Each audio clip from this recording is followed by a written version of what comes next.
앞으로 우리와 함께하고 싶다면 구독, 좋아요, 알람 설정까지. 네, 손투자자 여러분, 보라에. 자, 오늘 일단 보유 종목 현황 얘기하고요. 그 다음에 VT 보고서 나온 거 한번 보고서 다 해가지고서는 한번 얘기를 해보겠습니다. 일단 우리 보유 종목 현황을 얘기하면서 VT 차례에서 이제 VT가 지금 하나증권 보고서가 나왔는데 그게 이익 추정치를 하향했어요. 맞아. 그래서 원래 우리 계산대로 5만 원이었는데 지금 46,550원 정도로 내려왔거든요. 맞아. 그래서 거기에 대해서 한번 좀 얘기를 해볼게요. 새로운 보고서 나온 거죠. 일단 하나증권 보고서가 저희가 느끼기에 제일 소통이 잘 된다. 신빙성이 있다. 왜냐면 여기도 경영진이랑 같이 기간 미팅을 진행한 후에 쓴 보고서라고 나와 있거든요. 그래서 하나투자증권에서 6월 9일 날 나온 보고서가 지금 가장 최신이고 좀 믿을만한 보고서가 있다라고 생각하면 될 것 같아요. 2분기 실적 프리뷰다. 그러면은 이제 그 EPS 했을 때 per 25 하면은 얼마지? 맞아. 정확히 한번 해볼게요. 네. 그래서 지금 바뀐 EPS에다가 1862원 곱하기 25를 하게 되면은 46,550원이 나오거든요. 근데 전에 EPS 했을 때는 5만 원이었으니까 한 10% 정도 지금 내려왔죠, EPS 추정치가. 자, 그러면 이제 우리가 어떻게 해야 되냐고 이제 질문이 있잖아요. 근데 다행히 지금 주가가 34,650원이네요. 그치. 그럼 46,550원 했다고 치더라도 36,650원? 맞아요? 잠시만요. 34,650원. 34,650원. 4,650원. 34% 정도 상승 여력이 있네요. 자, 근데 이제 우리가 판단했을 때 하향했잖아요. 일단은 그 추정치, 추정치를 하향시켰잖아요. 근데 거기 세부치가 이제 중국 부분을 그 위생허가 안 나서 없앴고, 그 다음에 자회사인 큐브엔터 이익이 준다고 좀 나왔어요. 사실 근데 그런 건 중요하지 않아요. 그래서 우리가 이제 1분기 실적 때 이 박은정 연구원님이 자, 프리뷰와 리뷰를 좀 봐보면은 어떤 스타일로 분석을 했는지가 조금 나오거든요. 그렇게 봤을 때, 그 1분기 실적 프리뷰 때는 일본 안차. 맞아. 그 다음에 뭐 QOQ 성장 화장품 그렇게 크게 하지 못할 것이다. 막 이런 식으로 우리한테 리뷰를 하다가 막상 실적이 나보니까 되게 어닝 서프라이즈에서 우리도 깜짝 놀랐죠. 맞아. 일본도 리드샷 QOQ 성장하고 뭐 화장품 부분도 훨씬 월등히 좋게 나왔거든요. 그치.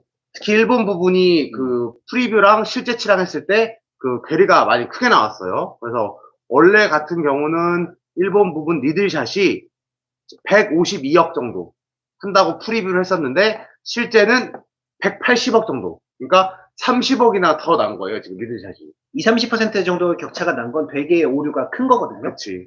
근데 이제 경영진을 만나서 얘기를 들었는데 왜 이렇게 오류가 크게 났을까 했을 때 그 우리가 추론하기에 왜냐면은 뭐 기관 편을 들자고 이익치를 하향한 것 같지는 않아요.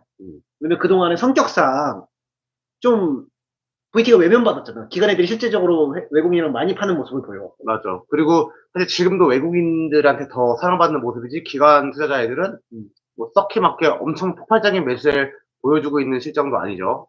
근데 이제 실제로 떴을 때 어닝 서프라이즈가 났잖아요. 그러니까 한마디로 우리가 추론했을 때 VT 경영진이 좀 가이던스나 이야기를 좀 보수적으로 주는 것 같다라고 좀 추론이 돼요. 경영진 성향이 보수적인 것 같다. 그렇게 봤을 때 만약에 주가가 46,550원에 와도 우리가 팔까요 안 팔까요 했을 때 이 정도 되면 실적 한번 까보고 싶다 라는 얘기가 나온 거죠. 그렇지. 실적 대결 한번 해보자 가이던스랑 좀 이런 자신감이 조금 1분기를 경향을 봤을 때 2분기도 조금 더 호시적이 나올 수도 있지 않아 라는 생각이 있어요. 근데 만약에 2분기 실적 까기 전에 뭐 5만원 돌파하고 6만원 가다가 팔아야지. 그치. 이런 느낌이지. 근데 45,000원에서는 굳이 우리가 그렇게 막 쫄진 않겠다라는 거죠. 그러니까 뭐 이번 보고서로 뭐 추정치가 하향했다 뭐 그래가지고 그렇게 쫄 필요는 조금 없을 것 같아요. 맞아요. 오히려 그 내용은 되게 좋은 내용들이 많이 있었어요. 그 하반기에 갈수록 오히려 상저 하고를 예상할 정도로 하반기에 갈수록 오히려 사업의 진행 속도를 빨리 할 거고 여러분들이 많이 요즘에 핫한 실리콘투랑도 협업을 해가지고서는 해외 진출도 더 속도를 낼 거라고 하반기 예상을 하니까 뭐 하반기는 하반기 때 뭐 가야지 알겠지만 지금 이 컨센서스가 하향된 거에 너무 막 걱정할 필요는 없다. 그러니까 하향돼도 46,550원 그치. 가야 된다. 이렇게. 이게 계속 안 되던 기업이 하향되면 되게 사실 문제가 커요. 그러니까 실적이 QOQ로 치고 가는 모습을 못 보이고 있었는데 거기서 컨센서스까지 하향된다 그러면은 이게 되게 타격이 크거든요. 근데 VT는 그런 것 같지는 않고 경영진이 조금 수치를 보수적으로 제시하는 편인 것 같아요. 그래서 이거는 2분기 실적이 실제로 어떻게 나올지는 충분히 끝까지 가서 볼만하다라고 생각을 합니다. 꼴보기님께서 이제 실리콘처럼 컨센 실적 정보 통제하는 거 아닐까 생각을 하실 수도 있는데, 근데 박은전 연구원의 성격이 그렇지가 않아요. 왜냐면 우리가 1월 달에 그 터진 거 뭐야, 그 사건. 또 갑자기 감사보고 감사보고서 거절이다고.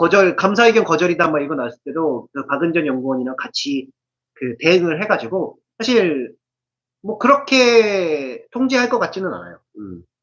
그래서 우리 생각에는 뭐 일단 46,550원 가야 되고, 적어도 우리도 그래서 가이던스 같이 낮춘 거예요, 그냥. 근데 거기서 그걸 거기 도달한다고 팔지 않고 실적 한번 까보고 싶다 라는 생각이 든 거죠. 왜냐하면 1분기 때도 미스가 많이 났거든요.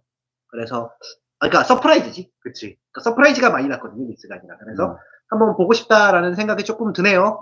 그리고 VT 지금 연으로도 주가가 112% 오르고 있으니까 그 주가 반응도 좋죠. 그러니까 아까 말한 것처럼 컨센서스 하향이 진짜로 걱정될 일이라면은 주가가 이렇게 잘 오르는 모습을 보이지 못하는데 주가도 반응이 좋고 하니까 이번에는 충분히 컨센서스가 하향됐다는 거에 대한 걱정보다는 2분기 실적에 대한 실제로 얼마나 나는지 확인하는 그 시간을 갖는 마음으로 접근하는 게 VT는 더 옳다고 생각을 합니다. 그리고 화장품주도 이제 핫하잖아요. 그리고 사실 그냥 내 추론인데 공매도가 내년에 지겠는데. 아, 그래? 올해 6월 내가 그냥 뉴스 정확하진 않은데 뉴스를 봤을 때 그 시스템이 마련돼야지 공매도를 제기하신다고 하시더라고. 그래서 해가지고서 이제 그 VT 보고서는 괜찮다 생각합니다.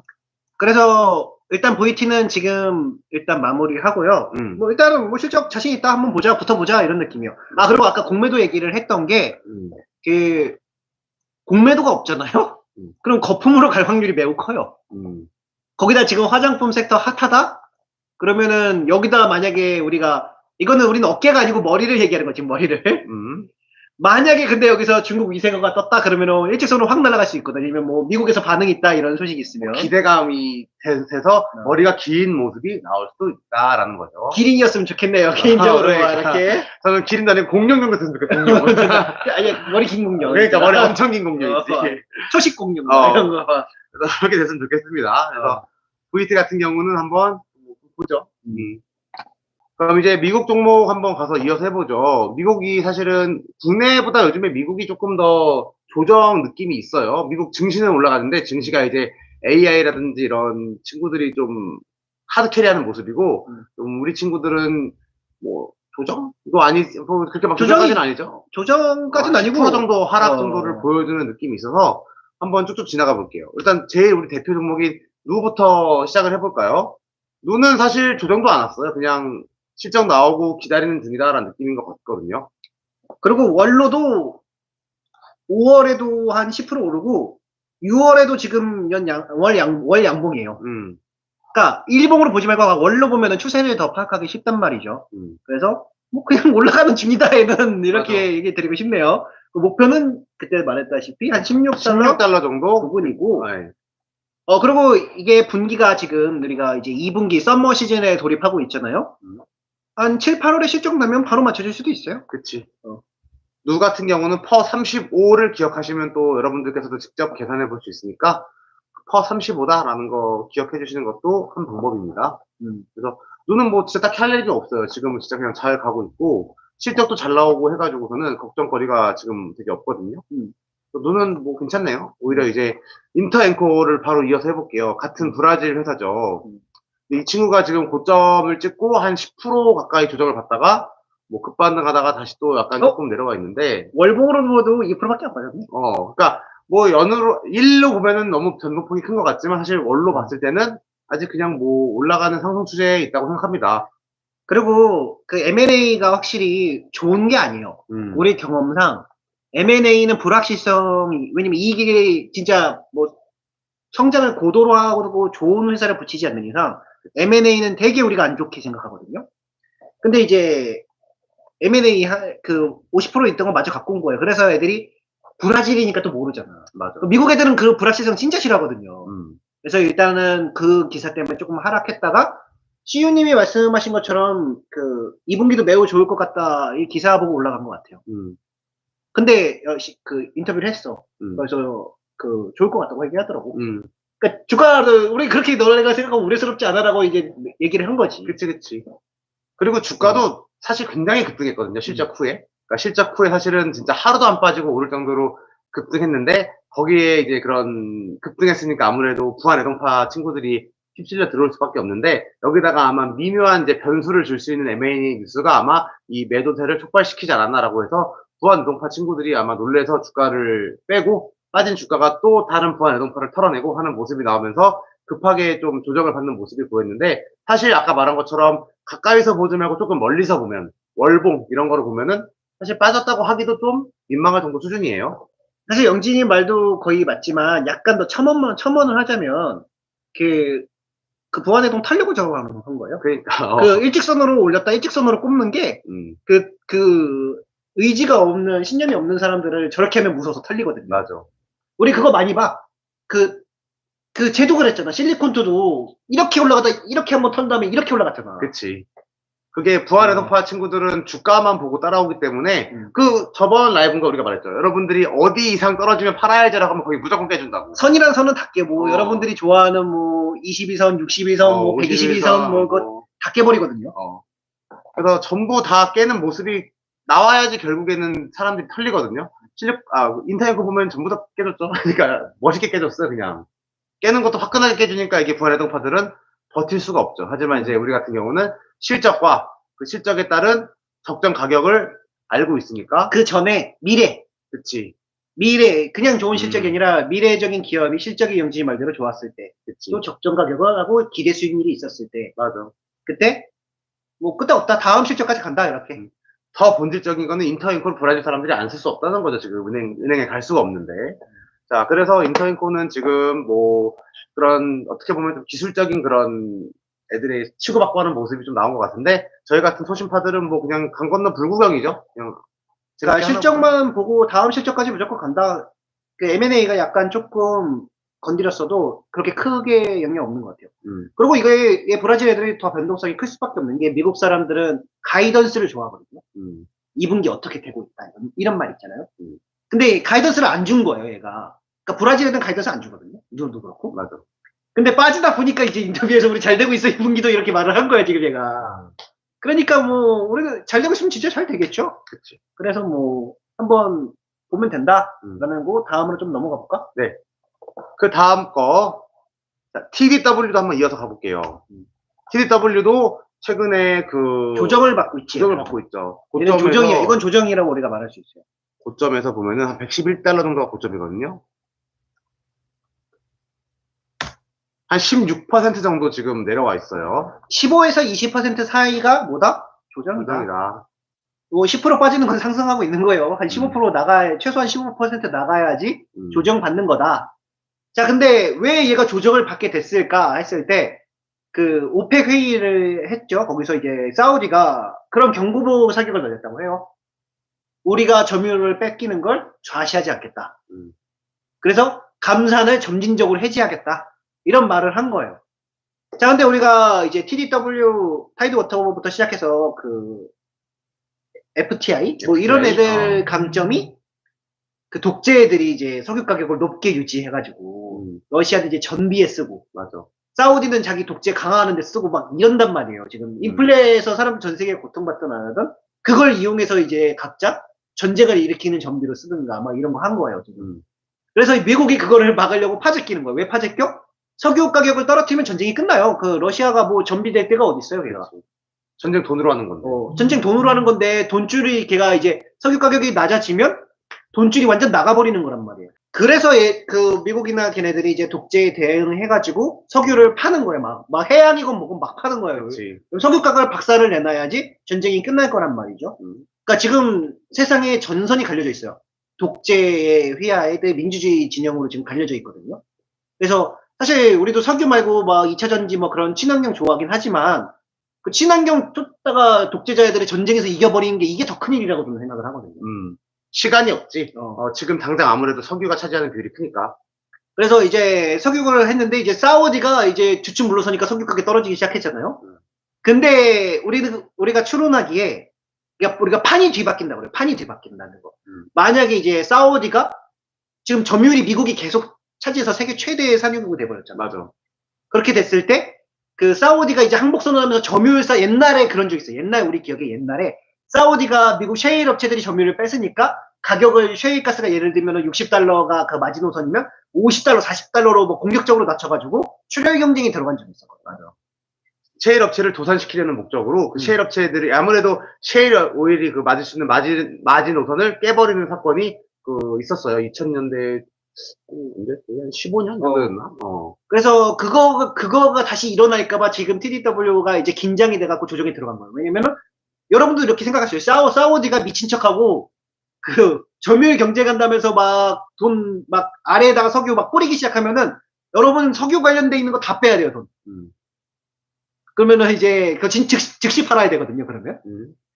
근데 지금은 이제 사우디가 한번 겁줘갖고 지금 이렇게 너 진짜 들어오냐 이러고 겁줘서 일단 내려온 거예요. 하지만 우리는 그럴 가능성이 좀 적다고 생각을 하는 게 사우디 독재자가 이제 독재하려고 막 이것저것 프로젝트 막 하고 있잖아요. 그 뭐야 무슨 네옴시티 뭐 이런 것도 하고 놀이기구부터 시작해서 뭐 별 이상한 프로젝트를 다 한단 말이죠. 이번에 뭐 e스포츠 월드컵도 연다 그러고. 근데 네가 거기서 석유에서 전쟁을 일으켜서 하면은 너 IMF 들어갈 자신 있냐 막 이렇게 되는 거예요. 옛날에는 그런 게 없었잖아. 막. 맞아. 옛날에는 프로젝트가.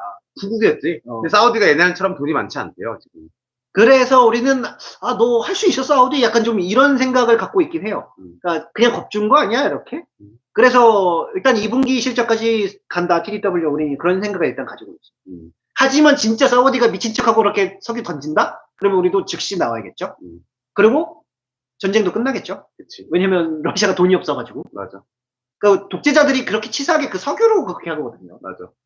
그래서 판이 뒤바뀌는 사건이 벌어지면은 뭐 긴급 라이브를 해서 또 얘기를 해드릴게요. 근데 아직 지금은 그냥 으름장 정도 수준이었으니까 일단은 한번은 좀 그리고 15% 정도는 조정이에요. 막 40, 50% 나간 것도 아니고. 그러니까 세상의 움직임에 관성의 법칙이 있어요. 이렇게 계속 예를 들면 러시아가 전쟁 일으키고 독재자들이 석유 가격으로 자기들이 해먹겠다라고 인지하는 순간 그 관성대로 가거든요.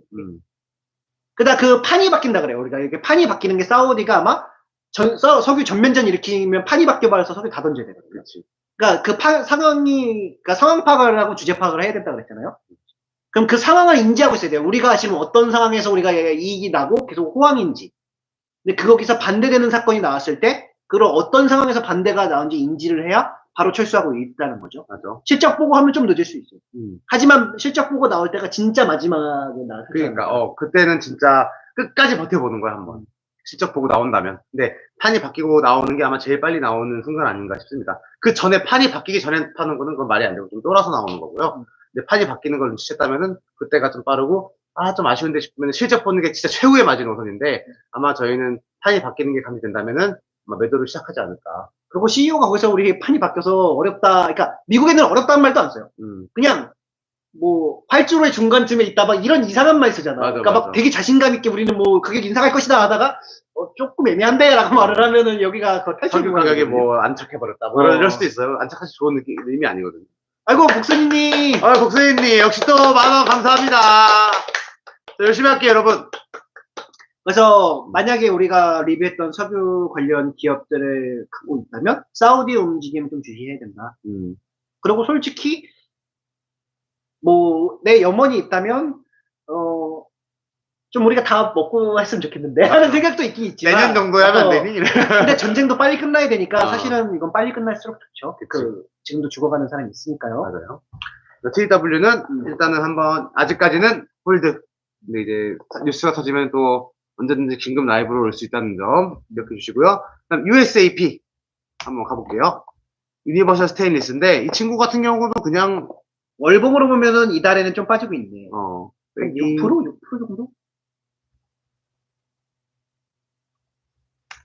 지금 얘도 한 10% 정도 빠졌네요, 고점에서. 이건 상승하는 중이다. 여러분, 10% 빠진 거는 빠진 거 아니에요. 상승하는 중인 거예요. 상승하는 중. 그러니까 USAP도 뭐 괜찮네요, 아직은. 어. 근데 USAP도 그 석유가 비싸가지고 항공기 교체 수요를 일으키는 거거든요, 사실. 그러니까 이게 판이라는 게 이런 거예요. 그러니까 이렇게 가면은, 다들 이런 비슷한 산업들이 막 그렇게 되죠. 맞아. 이렇게. 연관돼서 나오는 거지. 석유가 비싸지니까 셰일 업체들이나 TW 같이 해양 시추까지 들어가는 거고, 비행기 업체들도 고연비 비행기를 만들기 위해서 비행기를 새로 발주하게 되는 거고, 거기에 관련돼가지고 다른 이제 뭐 산업들이 발전되는 건데, 이게 석유 가격 하나에서 이제 연관되는 파생 활동으로 계속 지금 하나의 그 현상이 일어나고 있는 거죠. 그게 언제 끝난다? 사우디가 항복 선언하고 피치지게 싸울 때 끝나는데, 사실 사우디가 그거 못할 거라고 생각해요. 그러니까 독재하려고 그렇게 했는데, 뭐 IMF 들어가면은. 그러니까. 그런 의미가 없잖아. 그렇지. 그리고 지금 버틸 기초 체력도 없고, 그러니까 IMF를 각오하고 할 수준이 되지 않지 않을까 싶어요. 권력 놓기 싫으니까 끝까지 아마 석유 가격 물고 늘어질 것 같은데. 독재자들의 목적은 그 나라를 잘 살게 한다는 게 아니고 내가 권력을 유지하는 게 목적이거든요. 그러니까 내가 권력을 유지하기 위해서 번지르란 말을 하지, 사실 제일 큰 안위는 내 아니에요. 푸틴 뭐 다 포함해서 시진핑, 푸틴, 국민을 위하는 사람이 있나요? 빈살만 뭐 다 그런 애들이거든. 그렇지. 뭐 여기 북쪽에 그 정은이까지 해가지고 다 그러니까 아마 우리가 박살을 내주겠다. 석유 가격을 낮춰가지고 막 뽑아가지고. 그래. 니들이 쥐고 있는 거 그 흔적도 없이 박살을 내주겠다 이런 맞아. 느낌인 거예요. 지금 투자하면서. USAP도 뭐 이제 아마 그런 그 영향이 있을 거고, 또 이 친구가 또 항공 방위 산업에도 영향이 있으니까 아마 전쟁이 끝나면 또 방위 이런 그 수요도 좀 줄겠다는 걱정인데, 일단 아직은 아까 말한 것처럼 판이 바뀌는 건 아니고 이제 그런 우려가 있었다라는 겁니다. 판이 바뀌면 우리 즉시 철수하는 거예요, 같이. 자, 그 다음에 애플로비. 얘는 하나도 안 빠졌네. 애플로비는 AI죠. AI AI. 친구들은 걱정할 필요 없는 것 같아요. 지금 미국 나스닥 상승을 견인하고 있는 게 AI고, 애플로비 연으로도 지금 100% 오르고 있고요. 월로도 지금 보면 6월 달에 0.5 플러스, 5월 달은 15% 오르고 있으니까. 매우 강력하다, 강력해. 애플로빈도 뭐 걱정할 필요가 없네요. 3달러인데 얘 40 정도 있잖아. 더 오른 것 같은데? 120달러. 120달러, 그 정도 됐어. 전에도 목표달러 120달러였나? 120달러 정도 금방이었어. 많이 남았네? 한 50% 남았네요. 그래서 뭐 애플로빈도 그냥 계속 갖고 있으면 될 것 같아요. 자, 다 했나? 다 했죠? 다 했어요, 저희 보유 종목은. 근데 여러분이 이제 심심하실까봐, 새로운 종목들. 아니, 저거, 엔비디아? 엔비디아. 1200달러 왔어. 우리 그때 1200달러 간다 했죠? 그치. 얘가 적정 가격이 그때 1200달러였거든? 맞아. 퍼 40이었나? 퍼 40. 엔비디아 퍼 40인데 1200달러 왔네요. 역시 인기가 많으니까 한 번에 적정가까지 와버리네. 얘가 뭐, 애플을 지켰다 그랬나? 뭘 지켜서 2위까지 올라갔다 막. 맞아. 누구 하나 지켰는데? 애플 지켰을 거야, 아마. 마이크로소프트 1인가 지금? 여기 40. 이거 우리 하이로 했나 보다. 하이로 했어. 1200달러. 1200달러. 자, 근데 이거 생각을 해야 되는 게, 이제 적정가 이제 말했죠. 어깨에 오는 거다, 어깨. 근데 어깨에 오는 건데, 근데 이제 머리가 어디 될지 모르고, 맞아. 또 미국 애들 특징이 내년치 상승분을 오래 갖다 먹을 수도 있어요. 맞아. 그러니까 예를 들어 내년에 막 엔비디아 이익 증가율이 60%다 하면 우리나라는 그런 걸 우리가 본 적이 없거든요. 근데 미국 애들은 내년에 60%라고 그러면 올해 60%까지 올린 다음에 주가를 굳혀버리는 경우가 있어요. 맞아. 미리 사버리는 거죠. 그리고서는 내년에는 주가가 60% 이익이 늘더라도 주가가 그냥 횡보하는 거죠. 그럼 결국에 또 퍼는 40에 맞춰질 테니까. 하지만 주가는 1년치를 미리 끌어다 쓰는 경우가, 엔비디아 같이 AI에다가 인기도 많은 회사들은 이런 모습이 미국에서 나와요. 그러니까 너무 핫하니까. 그래서 우리가 엔비디아 한 주 보유하고 있는 거 내년까지 간다. 이러면 내년까지 가는 거야, 이런 거. 그렇지. 뭐 엔비디아는 뭐 솔직히 말해서 안 빠질 것 같아. 너무 유망하고. 그 다음에 이제 오늘 우리가 조금 재밌게 보고 있는 게 휴레패커드예요. 휴레패커드. 코드명 HPE. 네, 이거는 우리가 그냥 관찰하고 있는데 그냥 흥미로워서 그냥 한번 얘기해드려요. 우리가 연초에 놓쳤던 SMCI 있잖아요. SMCI. 슈퍼 마이크로 컴퓨터라는 회사였죠. 한 달 만에 한 4배 올라간다? 뭐 그거 있잖아요, 여러분. 그 SMCI랑 똑같은 일을 하는 애예요. 맞아. 그 엔비디아로부터 GPU를 납품받아서 실질적으로 서버 모듈을 만들어서 이제 납품하는 게 이제 슈퍼 마이크로 컴퓨터가 했던 일이에요. 그러니까 서버 모듈이라는 거는 GPU를 넣고 그 안에 냉각 시스템 같은 걸 넣어가지고 이제 그 서버 회사들은 그거를 받아서 설치를 하는 거죠. 근데 이제 그거에 대한 제일 대빵이 슈퍼 마이크로 컴퓨터였고, 그다음에 미국 기업 중에서는 슈렛 패커드가 이 일을 하고 있다고 합니다. 그래서 3일 전에, 3거래일 전에 이제 실적 발표를 했는데, 빵 뛴 다음에 지금도 이제 흐름이 좋아요. 왜 좋냐? 거기 안에 AI 관련 서버가 전 분기 대비 2배 증가했다고 해요. 근데 얘는 AI 빼고 실제 실적은 그렇게 막 어닝 서프라이즈는 아니거든요. 그냥 그 안에서 AI가 호황이지, 그 전체적으로 다 하향하고 있어가지고, 성장을 역성장을 예상하거든요, 지금. 역성장 예상해요. 근데 주가는 올라요. 왜? 안에 AI 있고 퍼 10밖에 안 되니까 AI가 PI 10 없어요. 맞아. 오히려 슈퍼 마이크로 컴퓨터처럼 그 AI 서버 부분만 있었다면은 주가가 이미 날아가 있었을 거예요. 근데 슈렛 패커드는 우리 옛날에 그 HP 컴퓨터가 기억나시죠? 프린터도 있었고 그런 모든 부분들이 역성장하고 있어요 지금. 컴퓨터부터 뭐 그다음에 안에 내부적으로 뭐 클라우드 서버 같은 거 다 역성장하는데 지금 아까 말한 그 GPU 서버를 만드는 부분 하나가 지금 2배 성장한 거예요. 근데 이 부분이 우리 다 알고 있죠. 슈퍼 마이크로 컴퓨터가 이걸로 해서 얼마나 많은 주가 상승을 이뤄냈는지 기대감이 지금 반영되고 있는데 혹시 너도 HP라고 쓰고 SMC라고 읽는다? 뭐 이렇게 되는 거예요. 이렇게 비교 보니까 SMCI였던 거지. 그러니까 그런 걸 기대하고 있어요 지금. 실제로 그 일을 하고 있기도 하고요. 근데 차이점이 얘는 복합회사라서 이익이 그 폭발적으로 증가하지 못하고 있다라는 거죠. 그래서 우리 관찰 종목으로 넣기로 했어요. 관찰 종목. 근데 SMC에도 우리가 처음 봤을 때 그래도 분기 QOQ 치고 가고 있었거든요. 근데 얘가 아직 QOQ 치고 가지 못하는데 근데 예상으로 다음 분기 치고 간다라고 예상을 해요. 그 예상만 해도 얘네들이 그 가이던스만 줘도 올라요. 이렇게 미국 AI가 이렇게 좋아하는 거지. 그래서 아마 주가는 올라가지 않을까라고 추론해 보지만 우리가 이제 QOQ로 그래도 막 치고 가야 되는데 아직은 치고 가는 모습은 아니다. 그렇지. 왜냐하면 0.48였는데 0.42로 줄었지. 그렇지. 근데 다음에 0.47로 는다고 하니까 그거 좋아서 올라가는 거 그거 좋아. 맞아. 그래서 아직 조금 좀 봐도 되지 않을까, 관찰해도 되지 않나라고 생각을 하고 있습니다. 진짜 아마 소량 정도? 한 몇십만 원? 아니면 100만 원? 뭐 이렇게 사서 소량만 지켜볼 수도 있어요. 맞아. 진짜 소량 정도. 그냥 흥미로운 얘기 해드린 거야, 그냥. 그냥 재미로. 왜냐면 SMCI를 연초에 못 산 게 너무 한이어가지고 퓨레 패커드 그리고 APL도 이놈 이상한 놈들을 AI로 사가지고 그러니까 SMC에 샀었어야 되는데 SMCI 샀었어야 되는데 퓨레 패커드가 근데 제2의 SMCI가 될 수 있을지 관찰을 해볼 필요는 충분히 있다라는 거죠.